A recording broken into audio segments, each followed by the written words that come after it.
Bismillahirrahmanirrahim. Allah's name I begin with the most compassionate and merciful. Rabbi shrah li sadri wa yassir li amri wahlul uqdatam min lisani yafqahu qawli.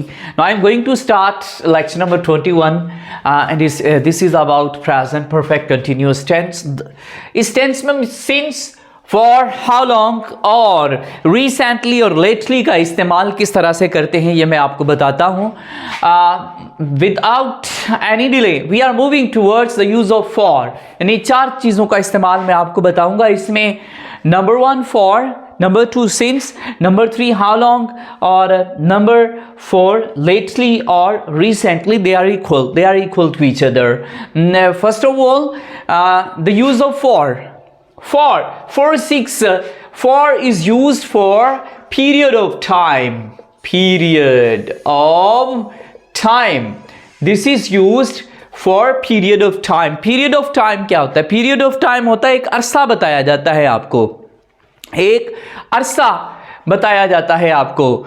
अरसे से मुराद ये है कि जब आप एक दौरानिये की बात करते हैं, दौरानिया या अरसा, जब आप एक दौरानिये की बात करते हैं तो it does not start on a specific time. एक मखसूस वक़्त नहीं होता उसके शुरू होने का. इस पे मैंने इन डिटेल लेक्चर दिया हुआ है प्रेजेंट इंडेफिनिट के किसी पार्ट में, आप वहाँ से जाके देख सकते हैं. तो फॉर 6 डेज. अब ये है कि फॉर 6 डेज का स्टार्टिंग पॉइंट हमें नहीं पता. ये एक दौरानिया है, एक अरसा है 6 डेज का. 6 डेज कहाँ से शुरू होते हैं ये हमें नहीं पता, तो इसके लिए हम फॉर का इस्तेमाल करेंगे. इसी तरह फॉर 2 आवर्स, 2 घंटे कब से स्टार्ट हुए इसका हमें नहीं पता. फॉर 2 आवर्स अब कब से स्टार्ट हो रहे हैं. फॉर एग्जाम्पल ये 2 घंटे सुबह के हैं, शाम के हैं, दोपहर के हैं. फॉर 2 आवर्स रात के हैं. ये कहाँ के हैं ये नहीं हमें पता, तो it is not known to us. इसके लिए हम फॉर का इस्तेमाल करते हैं. इसी तरह फॉर 10 मिनट्स, फॉर 10 मिनट्स. इसी तरह 10 मिनट.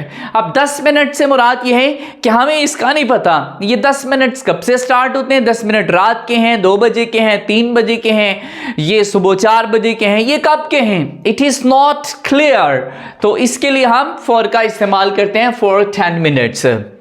अच्छा जी, एग्जाम्पल मैंने दी हुई है. My sister has been staying with me for 3 weeks. My sister has been staying with me for 3 weeks now. मेरी बहन मेरे साथ 3 महीने से रह रही है. Somewhat long. My sister has been staying with me for 3 weeks now. अब तक मेरी बहन को मेरे पास रहते हुए 3 हफ्ते का अरसा गुजर चुका है. अब ये 3 हफ्ते कौन से हैं? 3 हफ्ते जनवरी से हैं, 3 हफ्ते अब से हैं, 3 हफ्ते कब से, ये स्टार्ट कब हो रहे हैं ये हमें नहीं पता. ये मैं आपको थोड़ा सा बता रहा हूँ, थोड़ा सा आपको हिंट दे रहा हूँ. अगर आपने कंप्लीट देखना हो तो आपको प्रेजेंट इंडेफिनिट का मुकम्मल टेंस देखना होगा, आपको उस वीडियो में मिल जाएगा. अच्छा जी, आगे चलें. सिंस यूज़ किया जाता है, इसका भी मैं बता दूं. सिंस और फॉर का मैंने एक कंप्लीट लेक्चर तैयार किया है, तो आप वो देख सकते हैं. तो सिंस पॉइंट ऑफ टाइम के लिए इस्तेमाल किया जाता है. Since 2 o'clock, since morning, since childhood. ये सिंस पॉइंट ऑफ टाइम होता है, यानी इसका एक ख़ास वक्त होता है कि जब वो कोई काम भी स्टार्ट किया जा रहा होता है.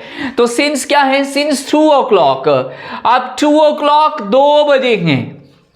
अब देख लें, आपको पता है 2 कब बजते हैं, ठीक है. तो 2 बजे से कोई काम किया जा रहा है, ठीक है. अच्छा, इसका पॉइंट ऑफ टाइम ऐसे बनता है कि 2 से पहले 1 होता है, इसके बाद 3 होता है, तो इस तरह ये पॉइंट ऑफ टाइम बनता है. अगेन बता दूं, इसका मुकम्मल आपने जाके प्रेजेंट इंडेफिनिट की वीडियो में देखना है, या प्रेजेंट परफेक्ट की वीडियो में आपने देखना है, आपको मिल जाएगा. आगे चले. सिंस मॉर्निंग आपको होता है, मॉर्निंग से पहले क्या होता है, रात होती है, उसके बाद दोपहर होती है. एक खास पॉइंट है सिंस मॉर्निंग, सिंस इवनिंग, इस तरह से चलता है. आगे जी, ये सिंस चाइल्डहुड भी एक खास वक्त होता है, तो उसके लिए भी हम सिंस इस्तेमाल करते हैं, सिंस और फॉर. अच्छा जी, आगे है how long. It is used in question. ये क्वेश्चन के लिए इस्तेमाल किया जाता है कि तुम कितने अरसे से, कितने अरसे से कोई काम कर रहे हो। जिस तरह for example how long have you been there, आप कितने अरसे से वहां रहे हो, आप कितने अरसे से वहां रह रहे हो, क्योंकि it is present perfect continuous tense, रह रहे हो। How long have you been there, आप कितने अरसे से वहां रह रहे हो। लेटली और recently, in the last, lately और रिसेंटली इसका मतलब क्या होता है, इन द लास्ट फ्यू डेज और फ्यू वीक्स, यानी पिछले चंद हफ्तों की जब हमने बात करनी हो तो हम लेटली या फिर रिसेंटली का इस्तेमाल करते हैं। ये भी मैंने प्रेजेंट परफेक्ट टेंस में बताया हुआ, आप उसको देख सकते हैं। तो लेटली और recently, in the last few days और weeks. For example, I have been feeling very weak lately, मैं अपने आप को वीक महसूस कर रहा हूँ लेटली, यानी पिछले चंद दिनों से, पिछले चंद हफ्तों से। लेटली का मतलब है, अगर आप रिसेंटली भी यहाँ पे लिख लें तो भी मतलब उसका सेम ही बनेगा कि मैं पिछले चंद हफ्तों से, रिसेंटली हाल ही में, इसका मतलब ये होगा कि हाल ही से मुराद ये होगा कि पिछले चंद हफ्तों से या पिछले चंद दिनों से, इसमें साल नहीं आएंगे। तो मैं अपने आप को वीक महसूस कर रहा हूँ। लेक्चर 121 के लिए इतना ही। जो नए स्टूडेंट्स ज्वाइन कर चुके हैं हमारा व्हाट्सएप ग्रुप, इंशाल्लाह उनके साथ हमारा बहुत ही अच्छा सीखने सिखाने का ताल्लुक़ बहुत अच्छा चलेगा। अल्लाह ताला आपका हामी नासिर हो। अस्सलामु अलैकुम व रहमतुल्लाहि व बरकातुहू।